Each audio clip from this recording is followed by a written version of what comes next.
Tenses అంటే మనకి 3 రకాల టెన్సెస్ ఉంటాయండి.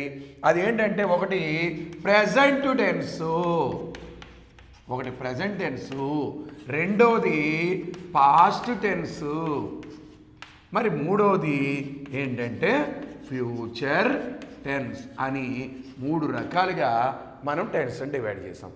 మరి ఈ టెన్స్ వల్ల లాభాలు ఏంటి, వీటి వల్ల ఉపయోగాలు ఏంటి మనకి అంటే, ఒక్కొక్క టెన్సు దాని యాక్షను, దాని వర్క్, టైము అండ్ యాక్చువల్గా ఇక్కడ మనకి టైం, వర్క్ లేదా యాక్షన్, టైం, వర్క్, యాక్షన్ని బట్టి మనం టెన్సెస్ కింద డివైడ్ చేస్తాం. అంటే ఏ టైంలో నువ్వు ఏం చేసావు, ఈ టైంలో నేను తిన్నాను, రేపు నేను వెళతాను, నిన్న నేను తీసుకున్నాను అని చెప్పేసి ఒక్కొక్క టెన్స్